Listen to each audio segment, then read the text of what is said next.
I'm here at Center Church waiting for the men's Bible study, and I've been thinking about some things.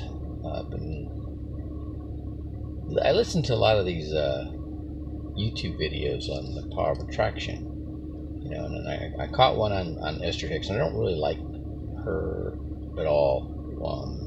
That whole channeling her late great uncle Abram Hicks is kind of weird, and then she's kind of abrasive, and I think I don't think she practices what she preaches. But she uses a term called the vortex, okay? And then there's other people that use the term the matrix, and then there's Napoleon Hill in his book Outwitting the Devil uses a hypnotic rhythm. So all those are, what do those mean? What are they talking about? Right? Well, the hypnotic rhythm, I was just thinking it was his habits, right? But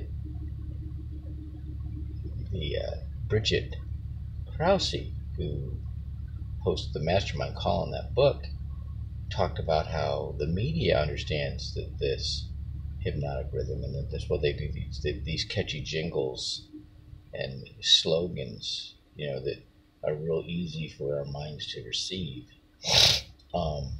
to take us down the path that they want us to go down. And I'm like, oh, that's really interesting. I can look at my life. I can look at, major influences from TV. The cartoon Johnny Quest. I love that show, right? And Sea Hunt and Mutual of Omaha's Wild Kingdom. Jacques Cousteau all had a major influence in my life. And then you look at what I did in my life, and then I find out that, Lloyd Bridges from Sea Hunt was a UT frogman. Jim Fowler from Mutual of Omaha's Wild Kingdom was a Navy SEAL.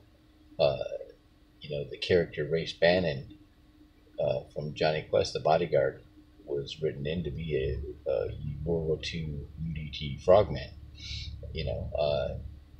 These were heavy influences in my life, and then look where I went. It's like, wow, did somebody, intentionally or unintentionally influence my life, right? Roy Jones Sr., my boxing trainer, caught me reading the horoscopes. I'm an Aries, and they're supposed to be tough, aggressive, tough and tenacious, and all those things that I like. And he's like, "That's your problem." I'm like, "What? I don't really believe this stuff. I just think it's interesting because you don't get it, do you?" The guy that writes that, he puts some general stuff out there, then you pick out what you want, which isn't what I'm teaching you. And what he was teaching was, you fight when you want to fight, not when the other guy wants to fight. When the other guy wants to fight, you don't want to be there. And when I learned to do that, oh, it made things so much easier. Where I was just before, they were gonna get tired of punching me before I got tired of coming at them. And I took a lot of punches. I just had surgery on my nose, man. Doctor said I wasn't the worst case he ever saw. I was the second worst case he ever saw. I had an 80% blockage in my right nostril. I had a deviated septum and a fracture on my left nostril that now they fixed. So I ain't gonna mess with that for nothing. I'm 55 years old. I'm not gonna fight again, anyways. But I love the workout. I love having the confidence that I can do what I need to do. I don't have to worry about nobody. I got PTSD. PTSD survivors always need their safe space. And for me, when I'm in shape, and there's not a lot of people I worry about too much, because I can pretty much handle. I'm pretty sure I can handle anybody, right? There's certain environments. Oh, I loved the John Maxwell Speakers Club.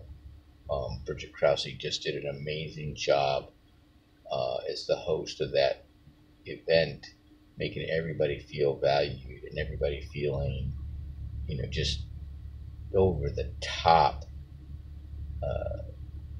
welcome. And, just really kudos to her. That's, incredible ability that she has to make people feel the way that she makes them feel. That's incredible. Okay, and we all need to be that way. whatever, however she learned to be that way, if that's how she is, you know, it's all in your intention, and it's all your intention, your focus, being that person that you need to be to create that atmosphere is an awesome calling, is incredible. I think that's what our purpose is, to be that way. And when you're in a room and you know your presence needs to be make people feel that way.